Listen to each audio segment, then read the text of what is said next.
surprisingly, the international cooperation in the pandemic has been little disappointing, in the sense that nation states did not collaborate significantly to address this pandemic.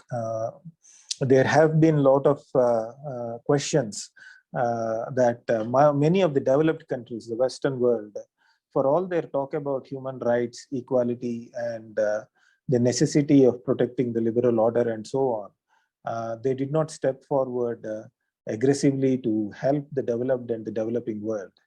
On the contrary, what we have seen in the recent past is that the Western countries have been accused of hoarding medicines more than that they require.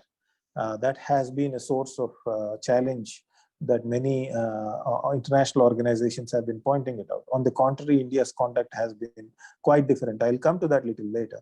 But at a larger, broader level, what we are seeing, therefore, is that the absence of international coordination or cooperation, most importantly, to reach out to the weaker and the poorer countries has been less than satisfactory from the developed world. That has been one of the important consequences of the pandemic on international politics. But at a larger level, there have been a significant increase in multipolarity in international politics. That is what has happened in the past 1 year.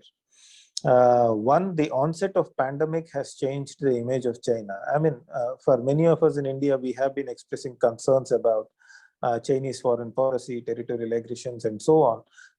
But in different parts of the world, there was still an opinion that probably the rise of China, over time, China will, the way it conducts its foreign policy will change. But what we are seeing in the recent past has been that other countries have also expressed disappointment with the way Chinese released information pertaining to the pandemic.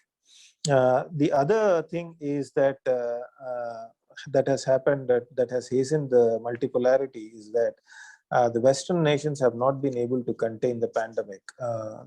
One, as I pointed out, they did not have prior experience. Two, they underestimated the potential. And three, they were not quick enough to act. I mean, countries like Korea, Japan, Singapore, they have responded very quickly to these challenges. Of course, they had prior experience, but nonetheless, they came down heavily, and the Western nations, for liberal democracies and the Western developed world, was found wanting in its response to the pandemic. The third, again, surprisingly contradictory to what I just said, is that after 8 or few months of bungling up the COVID response, again, the solution to the COVID challenge is coming from democracies, right? Yes, there are a lot of vaccines out there, but people trust vaccines that are coming from open and transparent societies. Why? Because they trust the processes through which a vaccine is evaluated. They trust the processes through which a vaccine is approved and administered. So therefore, if you look around, the most trusted vaccines in the world today come from liberal democracies, including the manufacturing that is being done in India.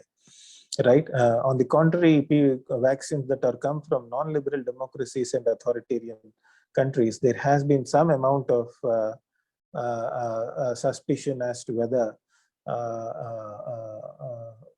they will be effective and what is the approval process.